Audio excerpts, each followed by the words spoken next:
بسم الله الرحمن الرحيم القارعة ما القارعة وما أدراك ما القارعة يوم يكون الناس كالفراش المبثوث وتكون الجبال كالعهن المنفوش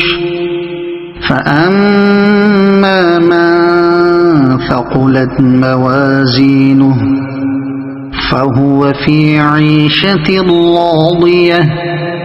وأما من خفت موازينه فأمه هاوية وما أدراك ما هي نار حامية صدق الله العظيم.